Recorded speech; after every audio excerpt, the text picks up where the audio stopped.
하나님이여 하나님의 주 예수 그리스도가 들어오셨습니다. 아멘. 네, 드시면서 하면 되니까요. 편하게 하시고 진행하도록 하겠습니다.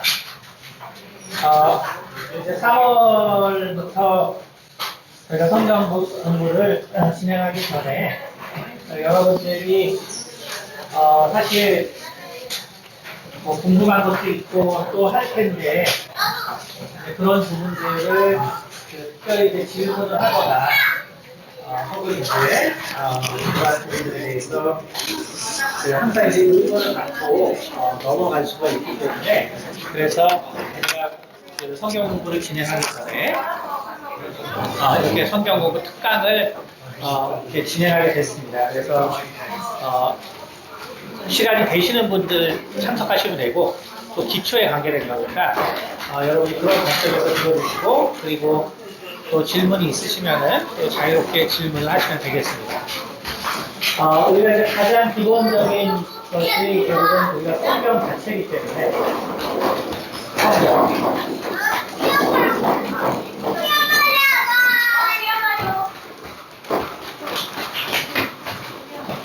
그렇죠? 영어로 우리가 바이블이라고 하지만 이 헬라어에서 이 바이블 또 요것의 뜻은 기본적으로 우리가 말하지만 책이라는 뜻이죠. 책이라는 뜻입니다.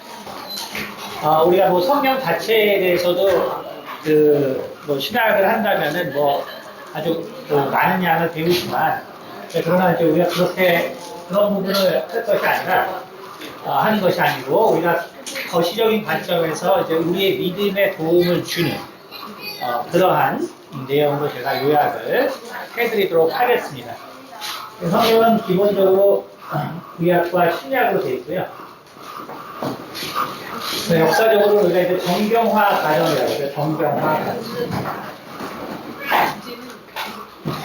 그렇죠? 근데 이 정경화 전에 뭐가 있냐면은 우리가 흔히 말하는 이제 설교가 있어요. 설교. 그렇죠? 그래서 설교라는 것이 우리가 케리그마라고 하는데 케리그마라는 것은 우리나라 말로는 이제 구전이라고 할 수 있겠죠. 케리그마.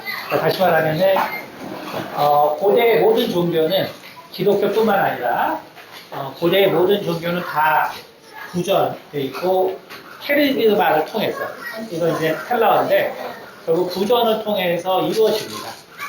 그러니까 우리가 이제 불경 같은 경우도 브라만 제열의 사람들이 불교는 이제 이 시대보다 한 500년 정도 더 앞서기 때문에 그렇기 때문에 더욱더 이제 그 라이팅 기술이 없기 때문에 우리가 이제 힌두교의 이제 4가지 등급 중에서 첫째 해당하는 이 브라만들이 결국은 이제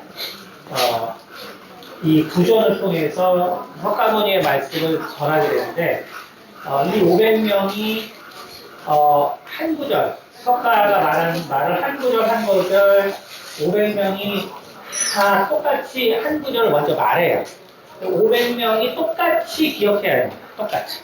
그래서 브라만의 이러한 전통이 오늘날 이제 아시겠지만 뭐 나사에 사실 이제 계산하고 뭐하는 70%가 인도 사람이에요. 아시겠지만. 그러니까 이게 왜 그러냐면 이런 전통과 관계가 있다고 생각하거든요. 그러니까 결국은 석가의 모든 얘기를 다 기억해서 한 구절 한 구절 다 기억해서 구전된 거예요. 라이팅이 아니라 구전된. 그러니까 라이팅 기술이었기 때문에. 그러니까 모든 종교는 그래서 다 이 케리그마의 과정을 거칩니다. 구전. 그런데 특별히 이제 구전된 것 중에서 이제 핵심이 등장하죠. 그렇죠. 핵심이 등장하죠. 핵심이 등장하기 때문에 이 핵심이 등장하게 된 것을 우리가 정경화 과정이라고 합니다. 정경화. 그래서 다시 말해서 이 구전이 있는데 그렇죠. 항상 구전이 먼저예요. 아시겠지만 구전이 먼저고 그 다음에 이제 책들이 만들어지죠. 그렇죠. 그래서 결국 케리그마와 그리고 이걸 바탕으로 라이팅들이 있는데 라이팅들은 뭐 기록된 문서들은 뭐 엄청나게 많죠. 엄청 많은데 그 중에서 우리가 구전된 거의 핵심은 이제 누가 보유하고 있냐, 어떤 책이 보유하고 있냐. 요거에 따라서 이제 정경화 과정을 거치는데, 요게 이제 우리가 보통 캐논이라고 부르죠. 캐논. 캐논은 이거는 뭐 잘한 뜻이고요. 룰러라는 거, 룰러. 그러니까 다시 말해서 정경을 우리가 이제 영어로 캐논이라고 하는데 이것은 이제 우리가 그 카레라는 그 헬라어로 이게 그 풀이거든요. 풀인데 이제 이 카레가 계절에 따라서 대략적으로 자라나는 길이가 되게 일정한 그 잡초이기 때문에 그래서 그걸 기준으로 모든 그 당시 고대에 상당히 많은 지역에서 이걸 기준으로 측정을 했어요. 그래서 그것이 이제 그 계기가 돼서 우리가 캐논이라고 하면 자를 말하고 그것이 이제 우리가 보통 성경에서 정경화 과정이다. 이제 이렇게 부르죠. 그러면 이제 여러분들이 이제 이렇게 우리가 얘기할 때 구약이라는 것은 여러분 이제 들어서 알겠지만 우리가 보통 3구 27이라고 하죠. 그렇죠? 3 곱하기 9는 27. 그렇죠? 그래서 구약 39권, 신약 27권 이렇게 되어 있습니다. 그러면 신약 같은 경우는 이제 우리가 이제 궁금한 거는 뭐냐면 이제 누가 지었냐, 저자. 저자의 문제가 있어요. 저자의 문제가 있는데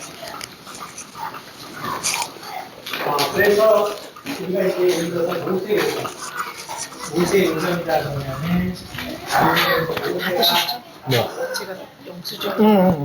그런데 이제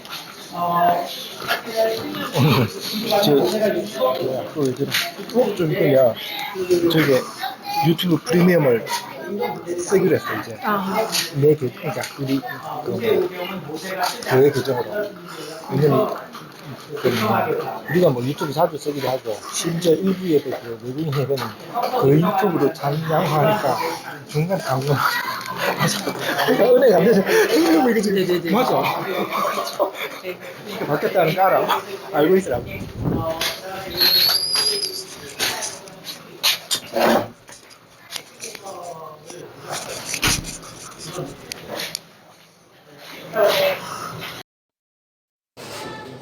사실은 정확하게 말하면 하나도 중요한 문제가 아닌데 신학에서는 이런 문제를 다룹니다.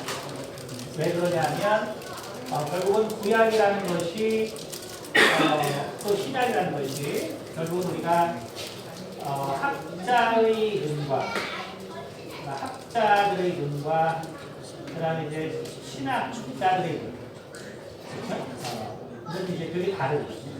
신학을 하는 사람과 그다음에 그걸 이제 학문으로 받아들이는 사람 입장에서는 구약과 신학은 바라보는 관점이 다르죠. 학자는 종교적 관점에서 보는 것이고 종교학으로 보는 것이고 그렇죠? 그다음에 이제 신학은 우리가 이제 진리적 관점에서 보기 때문에 그러니까 결국 우리가 이것을 바라보고 또 그것을 고증하고 하는 데는 실제적으로 차이가 있다. 다만 모두를 우리가 이해하면은 우리 신앙에 이러나 저러나 도움이 된다. 그래서 그러면 이제 어떤 역사적으로 이제 어떤 문제들이 존재하냐면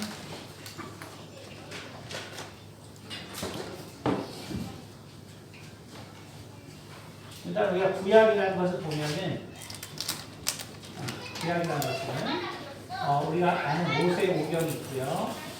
우리가 토라라고 합니다. 그래서 우리가 유대인들에게 진리가 뭐냐라고 물으면 그냥 토라예요. 토라. 그러니까 여러분이 그래서 유대인의 철학하는 방식과 그리스, 다시 말해서 이방, 이 철학하는 방식은 달라요. 그래서 그리스인은 항상 뭐냐면은 우리가 리덕션이거든요. 환원주의. 리덕션이라는 환원주의라고 해요. 그래서 사실 이제 우리가 서구 운명이라는 것은 뭐냐면 환원주의입니다. 환원주의는 뭐냐면 핵심을 찾아가는 거죠. 그러니까 결국은 요약, 그 다음에 결국 한 줄평, 단어, 한 단어. 그러니까 우리가 사실은 그리스 철학에 다 익숙해 있거든요. 왜냐면 과학이라는 것 자체가 그리스적 사고로 만들어요. 그렇게 우리가 그 성경을 바라볼 때도 우리는 항상 그리스 철학적 관점에서 바라봐요. 그러니까 우리가 항상 뭐냐면 성경이 뭐냐? 그러면 우리는 알죠. 요한복음 5장 38절의 말씀 예수님이 직접 알렸어요. 그렇죠? 이 성경은 너희가 영생을 얻고자 성경을 상고하거니와 이 성경은 곧 내게 대해 증거하고자. 그러니까 뭐냐면은 결국 예수라는 얘기죠. 그러니까 우리는 그래서 성경은 뭐냐? 성경이 뭐냐? 그러면 한마디로 예수다. 우리 교회에서 배워왔다. 근데 그것이 뭐냐면 그리스 철학적 관점이에요. 그러니까 그리스 철학적 관점에서 우리가 그 성경을 이해하는 방법이에요. 근데 유대인들은 절대로 그런 말이 없어요. 그러니까 유대인들한테 그럼 너는 구약을 한마디로 그러면 정리하면 뭐냐? 그러면 얘기 안 해요. 그런 거 없다고. 그러니까 예를 들어서 우리 같으면 우리는 이제 성경이 예수니까 그럼 여호와라고 하면 좋겠는데 절대로 그렇게 얘기 안 해요. 예를 들어 뭐라고 하냐면 진리는 토라다. 그래서 항상 유대인들은 그 서구의 한계를 뭐라고 보냐면 2차원적 사고. 항상 이렇게 비판해요. 2차원적 사고. 그러니까 서구는 왜 그렇게 문제가 많냐면 결국 모든 것을 2차원적 사고로 보기 때문에. 그렇죠? 왜 환원주의가 너무 발달해서.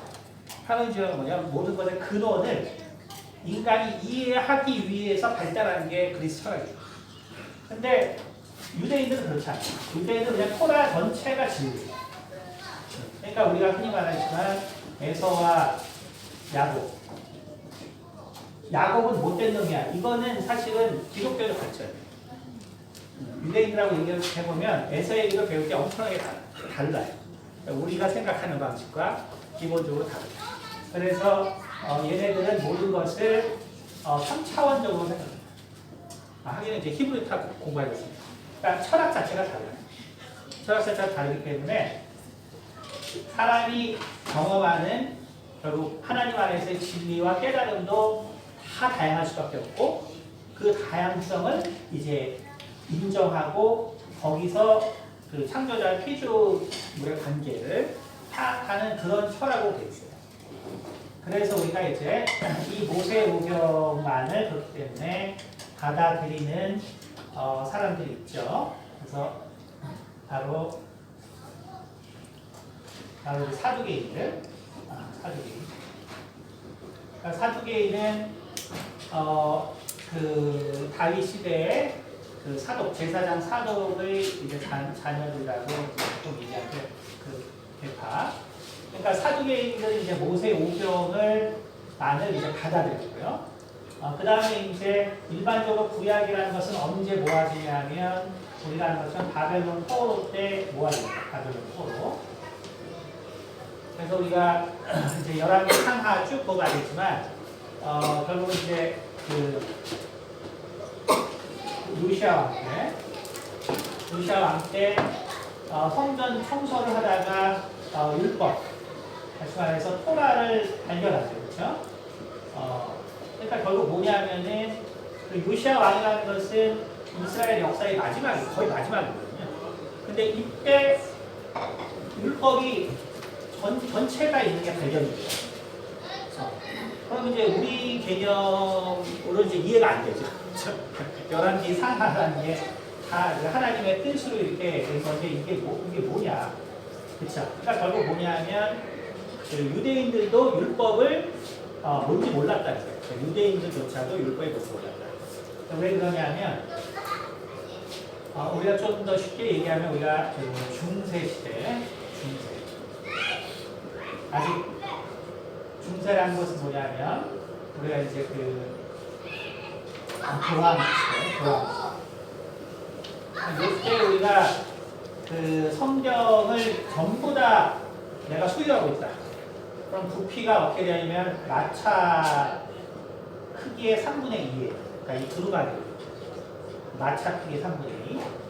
그리고 이제 오늘날 가격으로 이거를 다 한다. 라고 한다면 사실 이게 이제 가격이 실은 한 20세기 초 가격으로만도 1억이에요. 1억. 그러면 이게 뭘 말하냐면은 중세 시대에 성경을 전체를 가지고 있는다. 이거는 사실은 이제 수십억이 있어도 구할 수가 없어. 그렇죠? 그러면 이것이 기원전. 사실 요시아 왕 시대는 BC 대충 한 650년쯤 되는데 예수님 오기에 650년. 그럼 이때 과연 모세 오경조차도 너무 방대하게 많아서 그 당시에는 이 사본 자체를 가지고 있을 수가 없어. 그러니까 뭐가 발달하냐면 성전에서 보관하는. 그렇죠? 성전에서 보관하는. 성전에서 결국은 이 율법 수교에서 모세 오경을 다 보관하고 있는. 그러니까 일반인은 너무 비싸서 또 그 당시에 뭐 기록을 가질 수 없고, 그러니까 보관했단 말이에요. 이제 요것이 나중에 이제 시대가 지나면 성경만을 본격적으로 이 바벨론 포로 시대 때, 요때 이제 유대인의 그 히브리어가 자음으로밖에 안 돼 있잖아요. 히브리어는 자음으로밖에 안 돼 있기 때문에 정확한 발음을 위해서 이제 모음을 넣어야 되는데, 요게 이제 바벨론 포로 시대 때 진행돼요. 그건 뭐냐면 그 전에는 율법이 이렇게 있고 토라가 성전에 보관됐는데도 아무도 실제로 관심이 없던 거예요. 관심이 없고 그냥 전통적으로 제사를 지내는 어떤 방식에만, 그 다음에 구전으로 얘기하던 것들에만 매우 집중을 한 거죠. 그러다가 이제 그 바벨론 포로 이후에 이 성경의 중요성을 깨닫게 되고, 구약의 중요성. 그래서 이 구약을 아까도 말했지만 일반인은 도저히 이거를 관리할 수 없기 때문에 성전에서 하던 그 제사장들은 또 없어졌고, 그래서 제사장 대신에 이제 서기관. 그래서 서기관들이 바로 이제 성경을 이제 예를 들어서 이 바벨론 포로 시대 때부터는 유대인들이 이제 퍼져살기 때문에, 그러니까 이제 우리가 회당이 생긴단 말이에요. 그럼 회당이 생기니까 그 회당마다 이렇게 원본 하나씩은 있어야겠죠. 그러니까 사본이 만들어진다.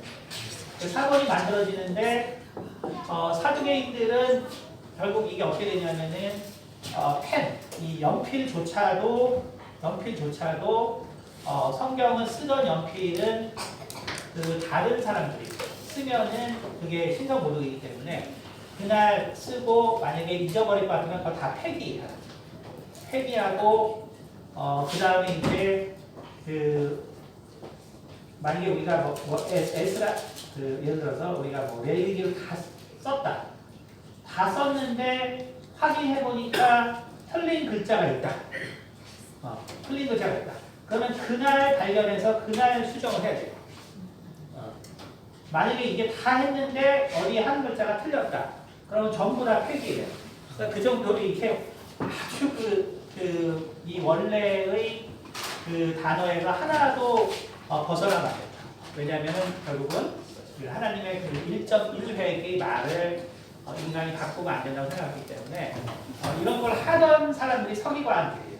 그러니까 우리가 사두개인들이 있었고, 그렇죠? 얘네들은 이제 제사장들인데 얘네들은 이제 돈 많은 제사장.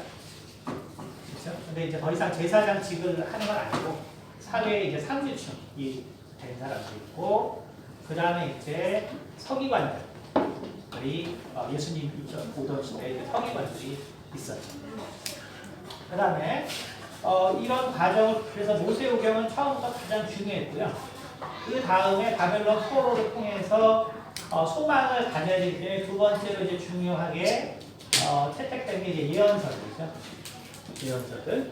그러니까 우리가 뭐 이사야서나 대선지자, 예레미야나 에스겔이나 이런 대선지자부터 시작해서 소선지자들의 책들. 그 다음에 세 번째가 이제 성문서. 아주 거룩한 사람들이 쓴 것. 그래서 다윗의 시편이라든지, 아가서라든지, 느헤미야 쭉 있죠. 이런 것들이 이제 성문서. 그래서 기본적으로 이 세 개를 바탕으로 이제 구약이 이제 모아지게 되는데 쉽게 말하면은 구약이라는 것이 뭐 창세 이 하나님이 세상을 만들 때부터 있던 것이 전혀 아니라 이스라엘이 다 망하고 유다까지 다 망하고 BC 한 400년쯤에 요때쯤에 이제 결국은 우리가 흔히 생각하는 이제 구약의 책들이 39권이 이제 모아지기 시작했다라고 보시면 되겠습니다. 그런데 이제 그러다 보니까 그 39권 그러니까 이거 외에도 사실 더 많이 있겠죠. 그렇죠? 이거 외에도 더 많이 있겠죠.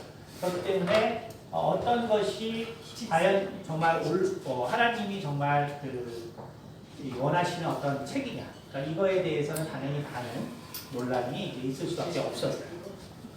그러나 지금 우리가 보는 39권은 거의 유대인들이 이제 그 하나님이 특별히 제시하신 문건이다라고 생각하는 39권은 이제 우리가 그렇게 해서 지금 이제 보고 있죠. 그런데 이제 요것이 우리가 이제 BC 250년 요때쯤에 그 이집트의 이제 왕인 우리가 펠로에베스 2세라고 하는데 2세 이때 처음으로 이 히브리 구약이 우리가 이제 헬라어 번역본이 처음 나옵니다. 헬라어. 그래서 우리가 이것을 갖다가 70인역이라고 해요. 70.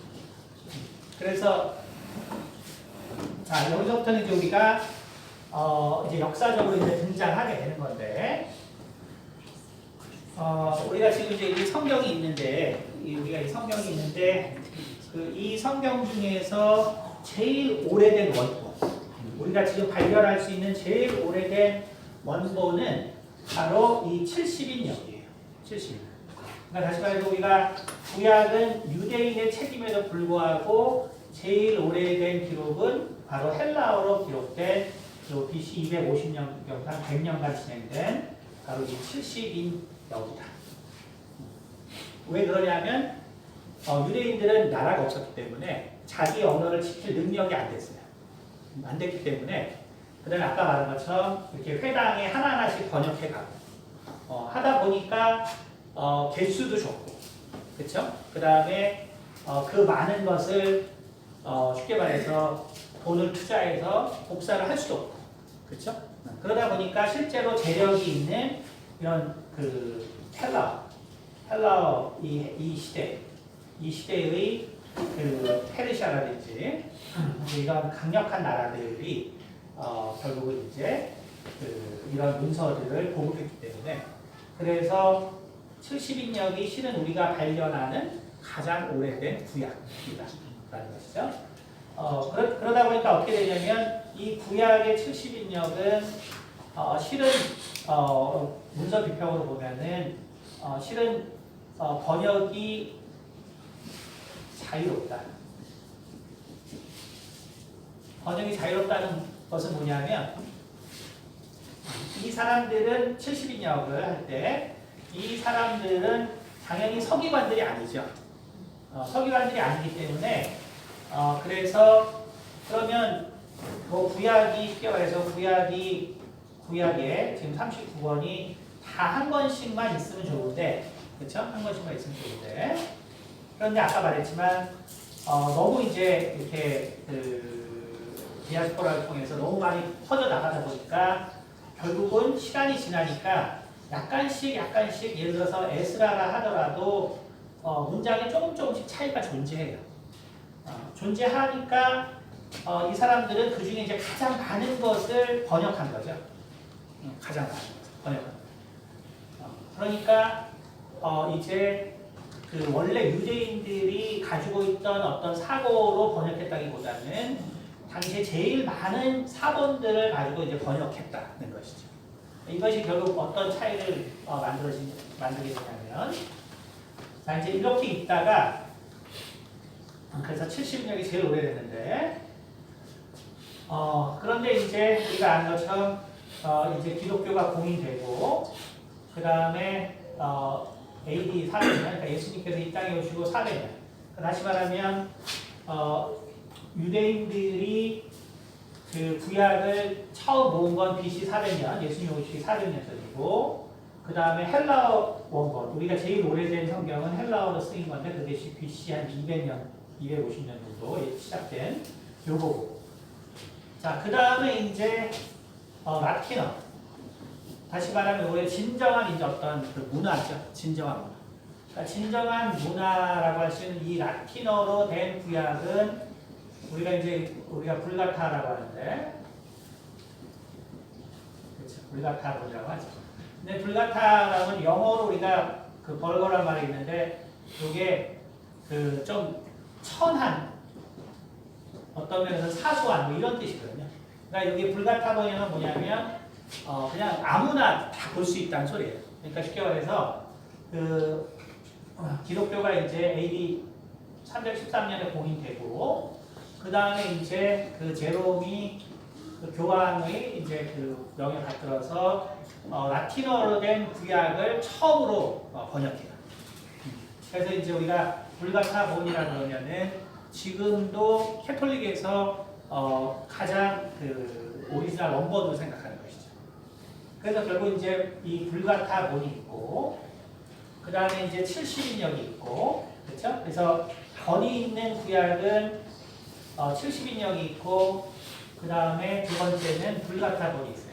그러니까 70인역은 그 프톨레미에 의해서 헬라어로 번역된 거, 그 다음에 불가타는 결국은 공인된 기독교 문화에서 처음으로 구약을 번역한 거. 그렇죠? 그러니까 두 가지는 그러니까 차이가 있겠죠. 그렇죠?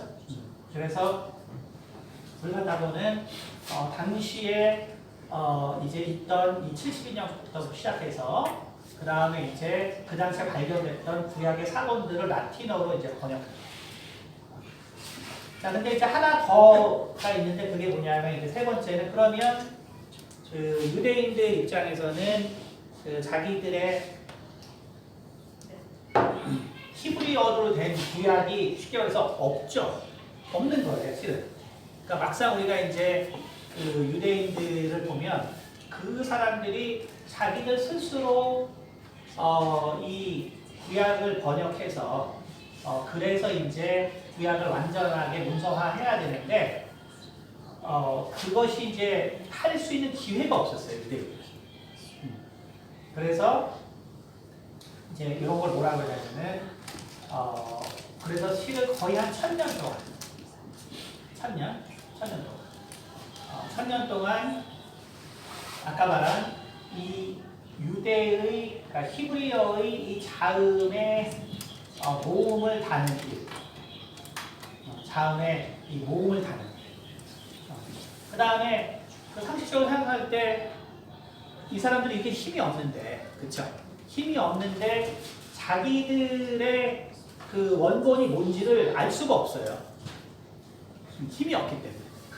그러니까 이게 되게 웃긴 일인데 자기들을 어떤 지배했던 민족들이 번역한 실은 성경을 참고할 수밖에 없는 거예요. 왜냐면 자기도 항상 좀 밑에 있었기 때문에. 그렇죠? 그래서 사실 이 사람들이 한 일은 뭐냐면 정확하게 말하면 실은 자음에다가 모음을 단 거예요. 그래서 히브리어를 읽을 수 있고. 그래서 이것이 이제 꾸준히 만들어졌는데 우리가 이제 전체가 다 제대로 된 거는 AD 800년경에 우리가 이런 걸 다 마소라 원본이라고 해요. 마소라 사건. 그러니까 결국 이것이 이제 이때쯤에 거의 완성된 최초의 히브리 구약이 만들어지는데 아이러니하죠. 하나님으로부터 받았는데 근데 그 읽는 방법을 다 잊어버린 거예요. 그래서 결국 예수님이 오신 후 800년 후에 마소라 본이 만들어져서 어떻게 발음하는가. 이것이 이제 알려져야 되는데 사실은 마소라도는 계속적으로 바뀌어요. 왜냐하면 우리가 지금 한글 세종대왕 시대 때 한글 발음을 정확하게 모르는 것 같아요. 그러니까 이제 학자들이 어떤 설이 바뀌면 자꾸 이제 바뀌는 거죠. 그렇죠? 이러다 보니까 무슨 문제가 생기냐면 여러분이 그래서 이런 역사를 좀 아셔야 왜 신약에 보면은 분명히 이제 예언이 된 말이라고 하는데 근데 어떤 구절은 되게 정확한데 어떤 구절 특히 뭐 누가복음에서 예수님께서 누가복음 4장에 책을 펴시고 이사야서에 이 글이 응했다라고 해서 나오는데 이사야서를 보면 그 구절이 없거든요. 비슷한 구절들만 있어요. 비슷한 구절. 왜 비슷한 구절들만 있냐면 결국은 70인역의 이사야서, 그 다음에 불가타의 이사야서, 그 다음 마소라의 이사야서가 조금씩 차이가 다 있어요. 그렇기 때문에 결국 우리가 오늘날 이렇게 성경을 봐서 구약을 비교해보면 분명히 구약에 뭐라고 했는데 이사야서 그 누가복음 4장에 있는 그 구절만 해도 이사야서 40장부터 50장에 있는 내용들이에요. 그거에 중간중간 있어요. 그렇죠? 그럼 이제 우리가 왜 하나님의 말씀은 1.1에게 문제가 없다는데 왜 이런 문제가 발생하지? 그거는 바로 이런 역사적인 문제들이에요. 그러니까 우리가 하나님의 말씀이 1.1획도 변화되지 않을 것이다. 우리가 이거를 자꾸 이제 이거를 오해하는 게 뭐냐면 하나님의 관점과 그렇죠? 인간의 관점은 다른 거예요. 그러니까 하나님이 아무리 사랑에 대해서 얘기해줘도 인간은 하나님의 사랑을 알 수가 없잖아요. 그렇죠? 그러니까 그걸 이해하시면 됩니다. 하나님은 1.1획도 변경하지 않을 거지만 누가 변경하면 끝이에요. 인간이 변경하면 끝이죠. 그렇죠? 그러니까 우리가 자꾸 이 성경을 따질 때 아니 하나님 말씀이 이렇게 안 바뀐다는데 이게 바뀌지 않냐? 사람들이 자꾸 그런단 말이에요. 그건 인간이 바꾼 거예요. 그거는 인간이 바꾼 것이 하나님은 그 뜻을 한 번도 바꾼 적이 없기 때문에 그렇죠? 그래서 우리가 예수 그리스도를 통해서 정확하게 그 뜻을 아는 거죠. 그렇죠? 그래서 우리가 성경이 이렇게 이런 역사를 가지고 있기 때문에 이러한 그 과거의 기록들이 그 신약과 구약이 차이 난다는 것이 이상한 것이 아니고 그것이 실은 이 역사적 과정에서 보면 당연한 것이다. 하지만 중요한 것은 결국은 이제 그 하나님의 뜻을 이 39권이라는 책에서 다 담고 있다는 것을 우리가 알게 됐다는 이제 그것이 중요한 것입니다. 자, 뭐 단지 이제 사소한 차이는 우리가 이제 그 캐톨릭과 개신교에는 약간의 차이가 있습니다. 그래서 개신교는 39권이지만 캐톨릭은 뭐 동방정교랑 이렇게 쳐서 39에서 대충 한 50권 사이에 차이가 있어요. 차이가 있습니다. 그래서 우리가 이 추가를 우리가 이제 외경이라고 부릅니다. 근데 이제 외경이 정교화된 거는 개신교가 이제 종교개혁을 하고 나서 우리는 이 327, 66권을 우리는 하나님의 책이라고 본다 라고 공언을 했기 때문에 캐톨릭이 그전에는 이런 거를 확정하지 않았거든요. 근데 구약에는 이게 더 있다. 그래서 이제 외경을 추가하게 된 게 이제 16세기입니다. 그래서 그때부터 바로 기독교, 개신교와의 차이를 두기 위해서 외경이 채택됩니다. 이렇게 아시면 되고요. 그래서 이제 구약은 이제 이런 과정을 거쳐서 구약과 이제 외경이 만들어졌고요. 그러니까 신약은 이제 우리가 아는 것처럼 신약이라는 것은 아까 본 것처럼 본질적으로 캐리그라죠. 그렇죠? 그래서 다 구전이라는 건 뭐냐면 설교를 했다는 거죠. 설교를 했기 때문에 이 설교를 바탕으로 이제 뭐 쓴 책들이나 제자들이 한 거나 어쩌고저쩌고 해가지고 옥스퍼드 대학에 있는 것만 대략 한 250권의 책들이 있습니다. 구전된, 그래서 여러 가지가 있는데, 그 중에서 이제 우리는 27권만, 그쵸? 27권만 정격으로 채택하게 되죠. 근데 이 27권만 채택했을 때는 바로 구전의 핵심을 채택한 거라고 봅니다. 구전의 핵심. 그러니까 캐리그만은 그래서 구전이지만 이것을 우리가 이제 신학적으로는 이것은 결국은 예수 그리스도의 삶이에요, 삶. 핵심에 대한 얘기죠. 그래서 기본적으로 우리가 동정녀로부터 태어난다. 그렇죠? 이것은 결국은 왜냐하면 이래야지 이제 인류의 속죄가 가능하기 때문에, 그렇죠? 동정녀로 태어난 것. 그 다음에 결국 예수님께서 하나님의 아들이시다. 그런데 그분이 하나님의 아들이시다. 그렇죠? 두 번째는 하나님의 아들. 구전됐지만 기본적으로 그가 하나님의 아들이다. 라는 것. 그렇죠? 세 번째는 그가 십자가에서 피를 흘리셨다. 십자가에서 피를 흘리신 것. 그 다음에 이제 네 번째가 바로 그가 부활하신 것. 그렇죠? 그 다음 다섯 번째가 바로 그를 통해서 우리가 하나님의 자녀가 되는 거죠. 그렇죠? 그러니까 기본 요 다섯 가지 핵심 내용, 우리가 캐리그마라고 하는 요 이제 핵심 내용이 핵심 내용에 위배되지 않는 27권이 결국은 정경으로 채택돼요. 물론 이 과정은 이거보다 훨씬 복잡하지만 그러나 기본적으로 이렇게 해서 27권이 채택이 되고 나머지는 다 이제 우리가 위조한 경전이다. 그래서 제자들이 쓰지 않았는데 썼다고 한다. 위경이다. 이렇게 얘기하는데 뭐 정확한 의미는 우리가 정경에서 채택되지 않은 것들이다. 그렇기 때문에 우리가 넓은 관점에서 보면은 그 위경을 여러분이 이제 오늘날은 다 번역이 돼 있어서 이제 여러분이 보실 수 있지만 위경을 보면은 우리가 신앙만 제대로 된 사람이면 위경을 통해서 예수님 시대에 대해서 훨씬 역동적으로 이해할 수 있어요.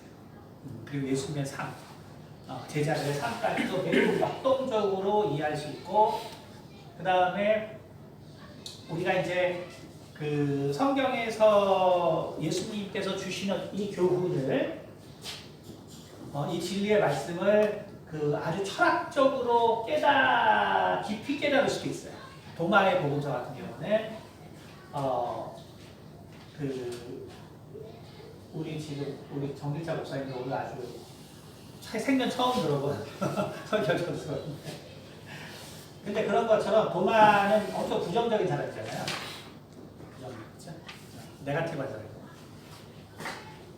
그 부정적인 사람이라는 건 뭐냐면 결국은 고통 가운데 있는 사람이라는 소리죠. 고통에 있기 때문에 결국 사실은 공감 능력이 뛰어나요. 그래서 도마의 복음서를 보면은 아주 깊이 있는 철학적인 라이팅들이 돼 있어요. 그래서 우리가 하지만 이제 그것을 잘못 이해하면 이게 이제 석가모니의 가르침과 상당히 유사 구절이죠. 공자의 가르침과 유사 구절. 제 성경 받아요. 근데 사실은 뭐 그게 이상한 거 아니죠. 그렇죠? 우리 인생이라는 게 결국은 다 그런 거죠. 이상한 거 아닌데 우리가 이런 기본 믿음만 있으면 위경도 신앙에는 상당히 도움이 된다.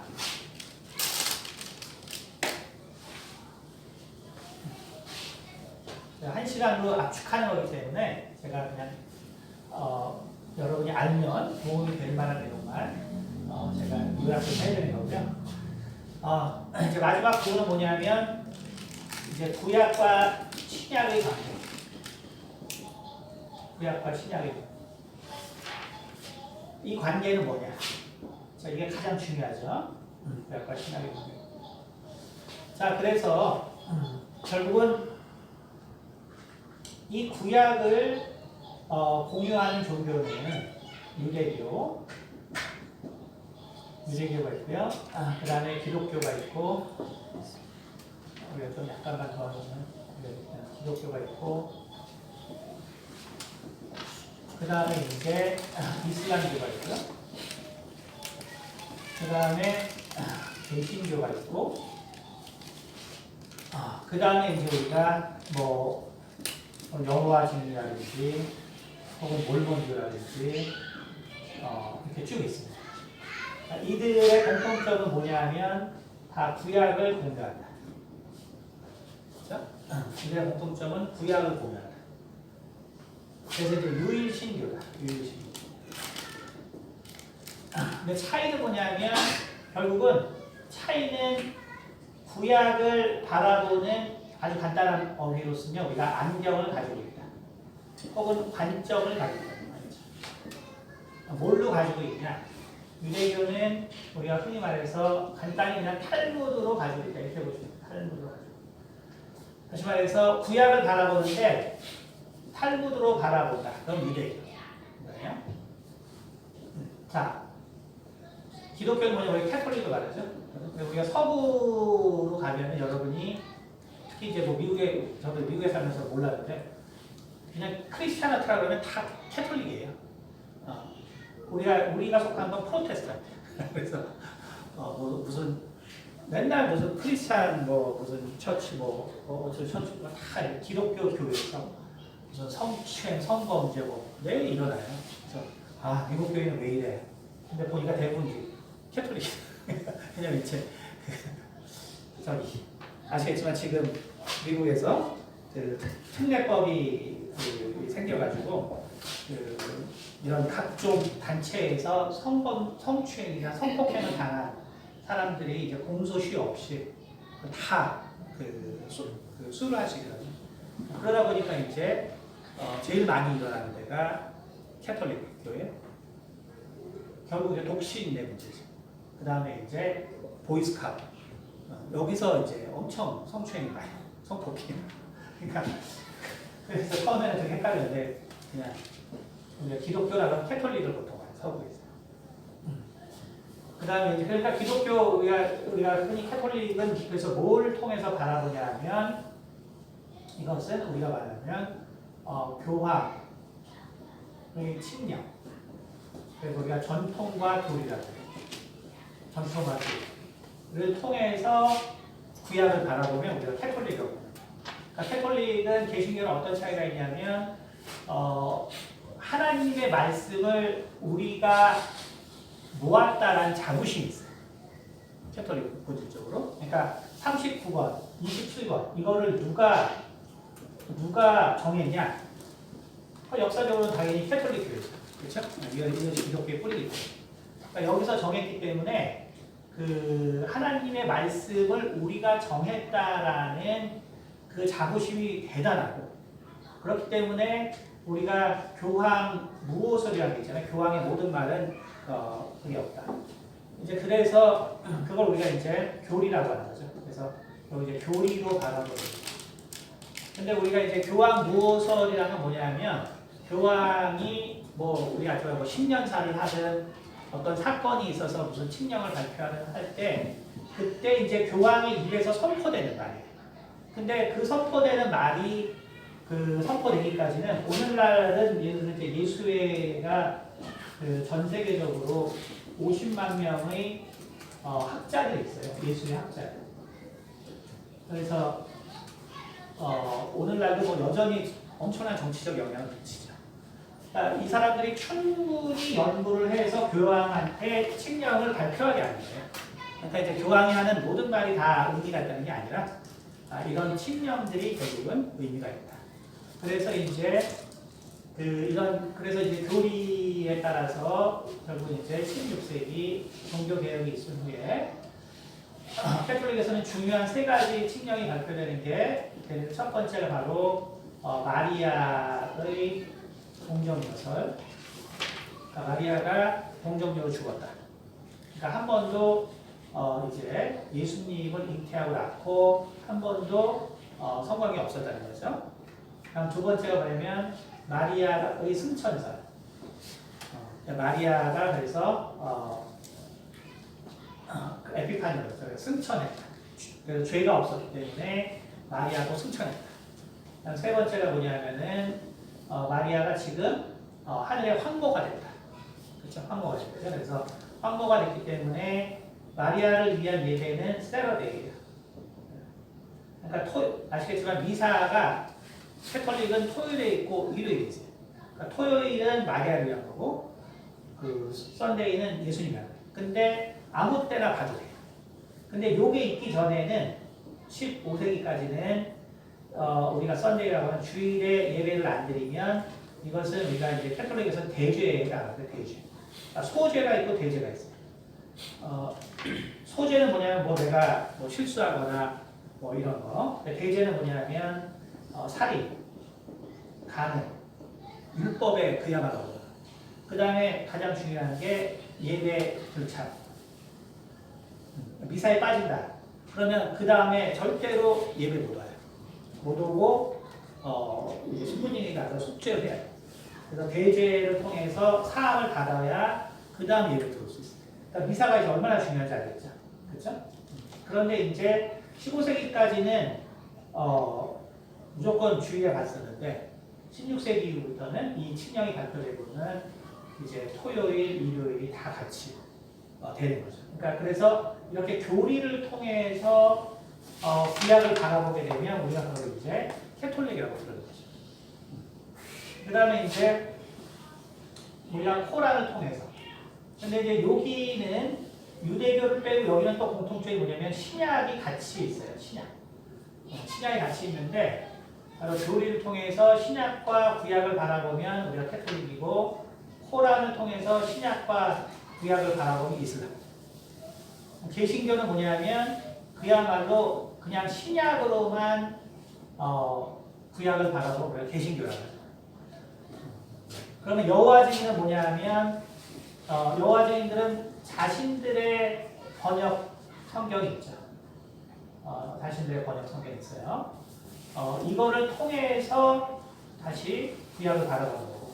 그러니까 어떤 일이 생기냐면 여호와 증인은 이 예수님이 누구냐면은 구약의 미가엘이죠. 구약의 미가엘이에요. 그렇기 때문에 여호와 증인은 그 예수님을 구약의 미가엘로 봐요. 왜냐하면 여호와 증인이라는 것은 그 아리우스주의이기 때문에 유일신론이에요. 유니피케이션, 그러니까 유일신론이기 때문에 삼위일체론을 부정하죠. 그렇기 때문에 하지만 예수님의 공로는 다 인정합니다. 근데 하나님은 아닙니다. 하나님의 아들은 아닙니다. 그러니까 어떻게 되냐면 말 그대로 여호와의 증인이에요.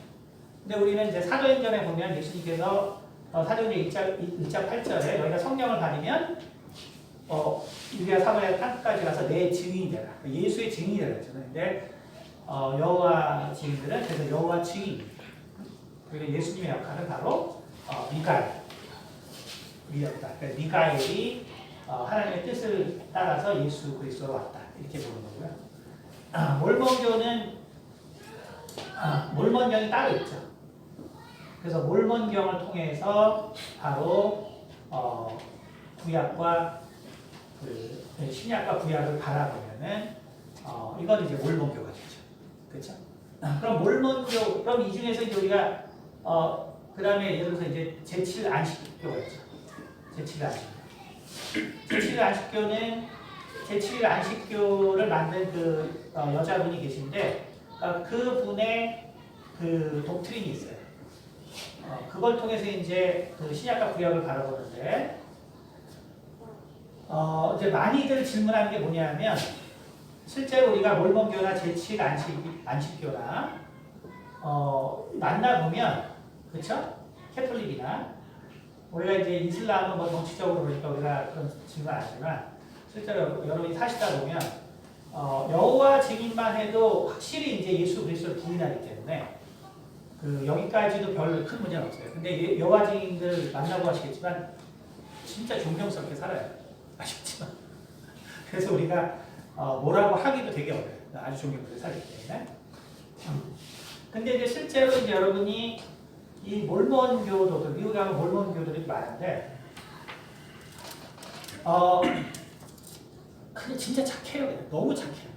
특히 이제 그 중부 쪽 유타에서 다니기 때문에 진짜 순수하고 너무 착해요. 그래서 와, 저런 사람이 구원이 있나 봐 항상 고민하게 되고요. 그러니까 제치를 안 시켜도 마찬가지죠. 제치를 안 시켜도 이제 우리나라에 많이 있습니다. 그렇죠? 여기 삼육대학이 제치를 안 시켜줘요. 그렇죠? 그래서 우리가 항상 고민하는 게 뭐냐면 얘네들은 구원이 있냐. 왜냐하면 여호와 증인은 예수 그리스도를 하나님의 아들로 인정 안 하니까 여기는 되게 분명한데 이제 이미 여기 오면 되게 헷갈려요. 그렇죠? 여기도 헷갈릴 때. 그렇죠? 근데 그럴 때 저는 결국 이제 이 사람들을 만나보고 경험한 것이 있기를 저는 어떻게 얘기하냐면 그거는 당신한테 달렸는데 당신이 카톨릭의 구원이 있다라고 생각한다면 여기도 구원이 없을 이유가 없다. 저는 그렇게 얘기해요. 근데 당신 생각에 카톨릭의 구원이 없다고 생각하면 여기도 없다. 왜냐하면 카톨릭은 교리를 통해서 바라보는 거고요. 그 다음에 몰몬교는 몰명경인데 요건 이제 요셉 스미드가 받은 계시죠. 그렇죠? 그걸 통해서 바라보는 거예요. 그런데 그러면 예를 들어서 캐톨릭 유리가 개신교랑 다른 것들이 이런 마리아에 관계된 게 엄청 집중적으로 되어 있잖아요. 이런 부분이 좀 어렵죠. 그렇죠? 그러면 이제 과연 요셉 스미드를 통해서 바라보는 몰몬경은 그럼 우리가 아는 기독교랑 얼만큼 다르냐라고 할 때 이거는 그냥 미국 신학자들도 말하는 건데요. 몰몬교 같은 경우는 쉽게 말하면 거의 99% 같기 때문에 뭘 어떻게 다르다라고 얘기하기조차가 없어요. 물론 이제 요 전에는 무슨 이제 현대에 와서는 이제 이런 부분들이 더 기독교화 돼가지고 다시 말하면 이 전에는 일부 닫혀져 있거든요. 일부 닫혀져 있기 때문에 그 다음에 또 자기들 항상 말하지만 자기들만 구원이 있다. 근데 이거는 사실 모든 교회의 특징이에요. 모든 걸 특징이기 때문에 우리가 뭐라고 할 수는 없고 그러니까 요셉 스미드가 그러면 얘기한 몰몬경의 핵심은 다른 게 전혀 없고 그냥 우리가 전혀 모르는 이 아메리카의 역사거든요. 아메리카의 역사.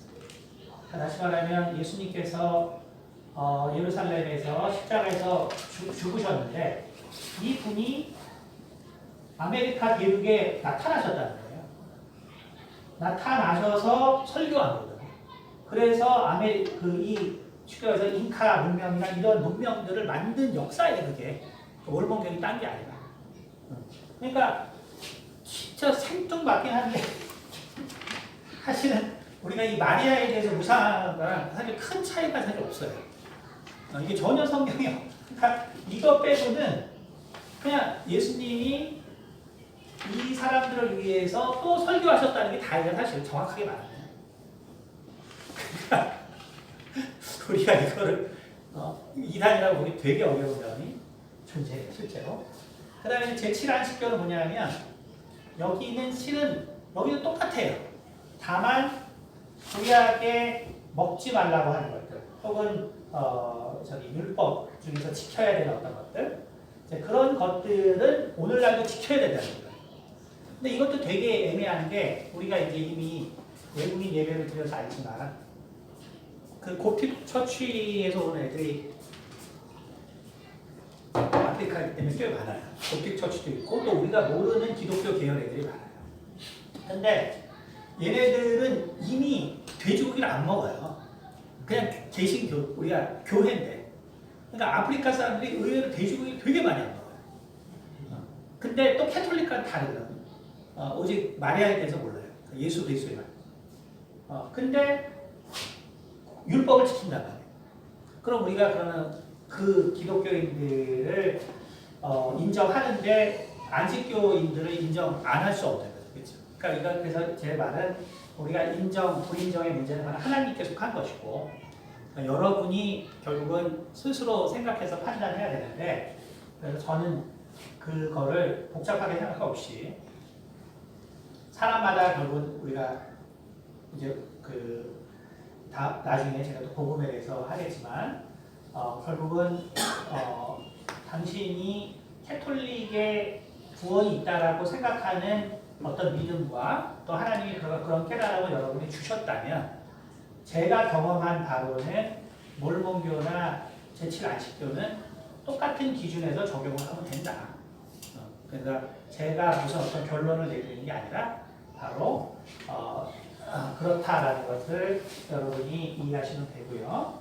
그렇기 때문에 우리가 개신교라는 것은 그래서 개신교라는 건 그렇기 때문에 구약을 완전히 신약 하나로만 바라보는 방식이다. 개신교 우리가 한마디로 말하면 구약을 신약으로 바라보는 집단이라고 보면 돼요. 그러니까 구약을 신약 하나로만 바라보는 집단이다.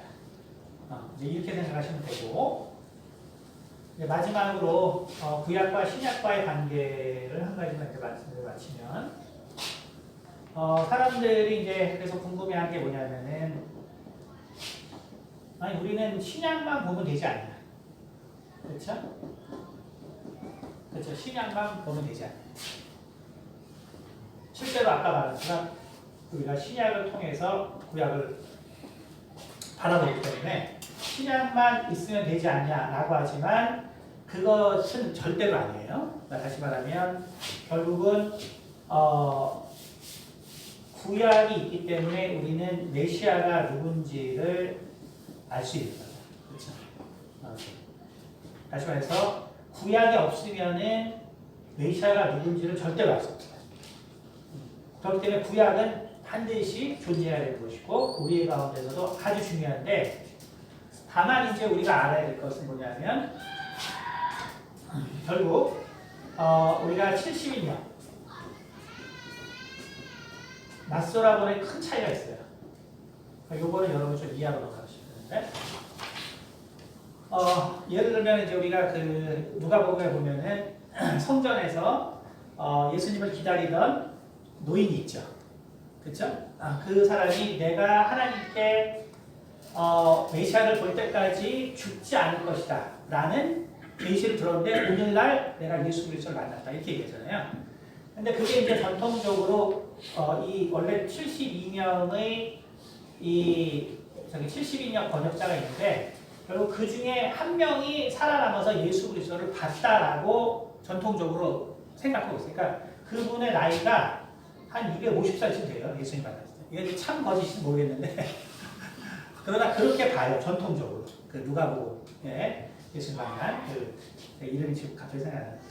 그러니까 다시 말하면 여러분이 그 사실을 알아야 돼요. 그러니까 이게 신기하게 요 70인역은 이게 참 신기한 거예요. 이때는 예수 그리스도가 오기 전이에요. BC 250년이에요. 전이에요. 예수님이 오기 전. 예수님이 이제 이후에 왔어요.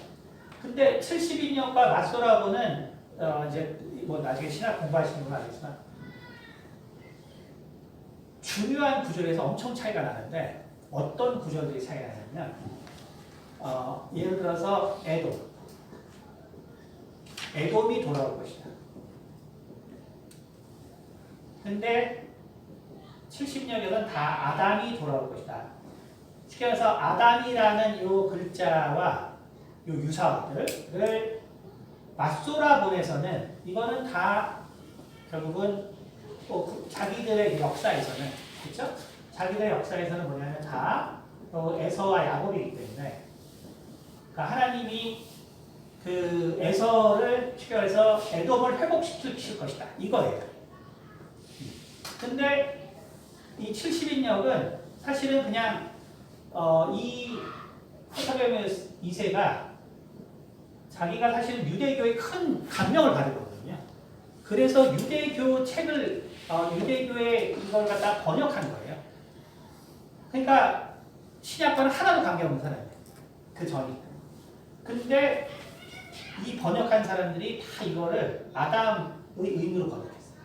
그래서 뭐냐면 이게 이방인들, 이방. 그러니까 다시 말하면 우리가 이제 메시아가 온 인류를 구원하기 위한 것이라는 바로 이 70인역에서 시작돼요. 70인. 맞소라고, 다시 말해서 이게 AD 8세기에 만들어진 맞소라고는 그거는 그냥 니네들 기독교에서 말하는 것처럼 뭐 온 인류를 구원하겠다는 게 아니다. 그냥 그거는 야곱과 에서의 이야기다. 이렇게 번역했는데 70인역에서는 이방인의 구원을 예언한 것처럼 번역이 되어 있어요. 근데 이거는 정말 종교적인 편견이 없기 때문에 그런 것들 어떤 하나님의 이제 섭리와 은혜가 있었다고 볼 수 있고, 신기하게 예수님께서 메시아라는 어떤 그러한 유사 구절들은 70인역이 주를 이루어요. 근데 이제 유대인들은 맞소라본을 보기 때문에 맞소라본을 보면은 과연 우리가 신약에서 예언한 것들이 과연 예수를 예언한 것이다 라고 할 때 맞소라본으로 보면 그렇게 안 돼요. 그건 결국 뭘 말하냐면 맞소라본이 본격적으로 시작된 거는 이제 AD 1세기인데 결국은 유대인들은 어때요? 유대업에서 핍박을 받죠. 근데 누구한테 핍박을 받아요? 기독교인에게 핍박을 하죠. 그렇잖아요. 기독교인에게 결국 계속 핍박을 받았기 때문에 반기독교 감정이 있을 수밖에 없어요. 그래서 맞소라고는 어쩔 수 없이 예수 그리스도의 어떤 관련 구절들이 이 70인역과 비교했을 때 전혀 관계없는 식으로 번역이 돼 있어요. 그렇기 때문에 오늘날 여러분이 성경을 볼 때 그런 의미를 모르면 아니 야 히브리어로는 그게 예수에 대한 예언이 아니야 라고 할 때 이제 여러분이 모르면 할 말이 없는 거죠. 왜 유대인들이 다 더 정확하게 했을 텐데 왜 그렇게 됐냐. 그렇죠? 그러니까 이런 역사적인 관점이 있다는 걸 아시고 그래서 우리는 구약이라는 것은 아주 예수 그리스도를 이해하는 데는 결정적이기 때문에 이 모두가 우리는 하나님의 말씀으로 알아야지만 예수 그리스도를 우리가 이해할 수 있다. 자, 그러니까 저기 한 시간으로 마친 듯 하고 뭐 질문 있으면 뭐 하나 정도 혹시. 그러면 요즘 뭐 히브리어로 언어를 해석하는 게 많잖아요. 거기다 그럼 메소 그거 가서 그걸로 해석하는 거야? 맞아요. 그러면은 오류가 많이 있을 수 있겠네요. 그거는 맞아요. 그러니까 우리가 오류라기보다 그래서 우리가 결국은 같은 성경을 놓고도 제가 그 석사 1학년 때 하여간 그 공대 그 사우디아라비아에서 온 학생을 만났는데 저한테 성경을 얘기해 주시더라고요. 근데 우리나라 말이에요. 근데 제가 몰랐어요. 그 당시에. 진짜 모든 한 구절마다 정말 중요한 단어에 나중에 알았는데 이 이슬람 지역에서 이제 이런 학생들을 파견할 때 선교사로 파송하더라고요. 그래서 10년을 이미 이 구약과 신약을 우리나라 성경으로 읽은 애들을 보내는 거예요. 그래서 얘기를 제가 하는데 아니 그거 예수님에 대한 거야 하면 얘네들 벌써 그건 니네들이 원본을 몰라서 그런다고. 그러니까 다 설명해. 그러니까 우리가 이슬람 그 다음에 이제 우리 개신교 그렇죠?